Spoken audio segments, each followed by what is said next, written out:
Passons maintenant à la deuxième partie de ce bref historique des sciences de la Terre, avec l'apport fondamental de la théorie de la dérive des continents, due à Alfred Wegener, que vous voyez ici à droite, et qui constitue actuellement le cadre conceptuel pour expliquer la plupart des phénomènes géologiques.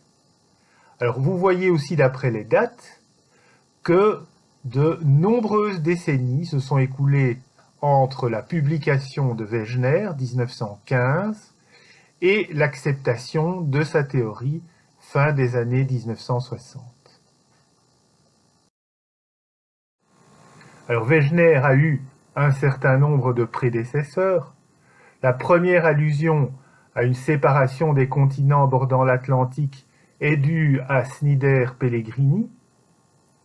Pourquoi a-t-il pensé à ça?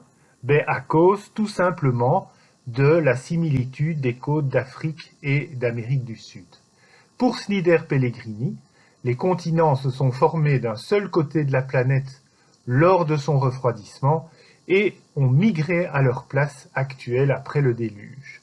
Notez que Snider-Pellegrini ne donne pas d'explication à ce phénomène. Le premier à proposer une explication au mouvement latéral des continents, c'est Darwin. Alors il s'agit du géologue, pas du célèbre biologiste auteur de l'origine des espèces. C'est le fils du biologiste ici. Et il estime que le mouvement latéral des continents pourrait être dû à un arrachement d'une portion importante de la croûte terrestre au niveau du Pacifique. Autre explication donnée cette fois par un physicien, Fischer, qui postule l'existence de courants de convection dans l'intérieur de la Terre.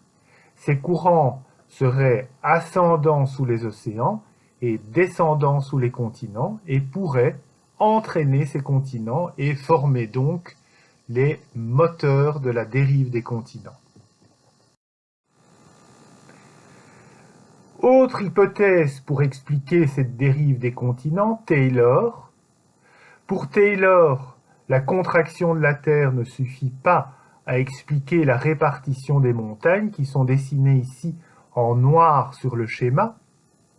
N'oublions pas que depuis Zeus, les chaînes de montagnes sont dues à la contraction de la Terre par refroidissement. Donc pour Taylor, les montagnes seraient plutôt dues à un fluage de la croûte terrestre par la force centrifuge depuis les pôles jusqu'à l'équateur. Passons maintenant à l'apport fondamental de Wegener, donc 1915. Alors pourquoi a-t-il eu un tel succès? D'abord, suite à sa démarche, en plusieurs points. Il a critiqué le modèle traditionnel donc du refroidissement progressif de la Terre. Il a apporté des arguments géophysiques à la dérive des continents, des arguments géologiques, des arguments paléontologiques et des arguments paléoclimatiques. C'est donc une démarche intégrée de présentation de sa nouvelle théorie. Critique du modèle traditionnel. Il montre d'abord que l'ampleur des plissements donnant naissance aux chaînes de montagnes nécessite des forces de contraction fantastiques qui ne sont pas à l'échelle du refroidissement progressif de la Terre. Deuxième chose, toujours à propos de la formation des montagnes, la contraction de la Terre par refroidissement devrait être uniforme. Pourquoi donc les montagnes seraient localisées dans des zones restreintes? Enfin, on connaît à l'époque de Wegener la radioactivité des roches et donc il suppose que les pertes thermiques par rayonnement pourraient être compensées par l'échauffement due aux matériaux radioactifs présents dans l'intérieur de la Terre, et donc on n'a pas forcément de refroidissement de la Terre. Autre constatation, on trouve des roches d'origine marine sur les continents, mais il s'agit toujours de roches d'origine peu profonde. Donc, il en déduit que les continents doivent être d'une manière ou d'une autre permanents. Argument géophysique principal amené par Wegener, il calcule les altitudes de la surface terrestre et constate qu'elles sont réparties en deux gammes principales que vous voyez sur le schéma à droite, une altitude correspondant au continent vers plus 800 mètres et une autre altitude correspondant au fond des océans, moins 3700 mètres. Si les reliefs de la Terre étaient dus à un refroidissement, les altitudes devraient être distribuées selon la courbe bleue, c'est-à-dire de manière tout à fait aléatoire. Argument géologique.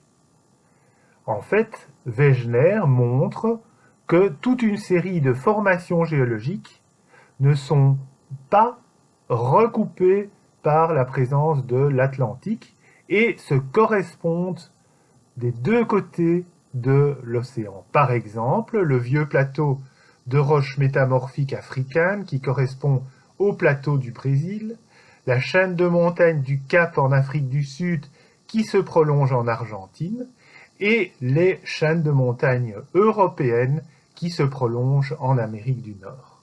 Tout ça, bien sûr, avant l'ouverture de l'océan Atlantique. Des arguments paléontologiques, on était à l'époque de Wegener obligé de postuler l'existence de ponts continentaux entre l'Afrique et l'Amérique, par exemple, pour expliquer la présence de fossiles identiques de chaque côté de l'Atlantique. Et donc, le gros problème, évidemment, c'est qu'il fallait faire disparaître ces ponts continentaux après le Crétacé, c'est-à-dire à une époque relativement récente de l'histoire de la Terre. Aucun mécanisme, bien sûr, ne peut être invoqué pour l'existence de ces ponts continentaux. Et enfin, n'oublions pas que Wegener est climatologue. Il présente aussi des arguments paléoclimatiques. On voit sur la reconstitution du monde à gauche tel qu'il l'a fait, où tous les continents sont rassemblés en une énorme Pangée, que la répartition de toute une série de dépôts liés à un certain climat se comprend beaucoup plus facilement avec cette reconstitution qu'avec les continents tels qu'ils sont disposés actuellement. Par exemple, le charbon, matérialisé par des petits C, occupe une bande correspondant à l'équateur au moment de la Pangée. De même, les déserts correspondant à des petits S correspondent aux zones intertropicales à l'époque de la Pangée. Et enfin, les glaces, indiquées sur les cartes par des petits GL, correspondent aussi à la position du pôle sud une fois que tous les continents sont rassemblés. Malheureusement, les idées de Wegener, même si au moment où son livre paraît, suscitent un grand enthousiasme, après quelques années, elles vont être accueillies avec une certaine hostilité. Alors, quels sont les arguments de ces contradicteurs? Le premier, c'est pourquoi un continent géant comme la Pangée est-il resté d'un seul bloc pour se morceler ensuite en très peu de temps, au point de vue géologique évidemment. Quelle est l'origine des plissements plus anciens que la formation de la Pangée?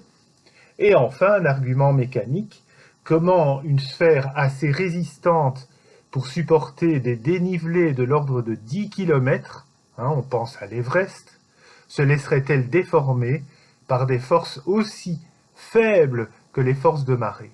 Alors ça, c'est le problème de la théorie de Wegener, c'est qu'il a bien expliqué le mouvement des continents, mais l'explication qu'il a donnée à ces mouvements, ce sont les forces de marée, et en effet, c'est très peu convaincant.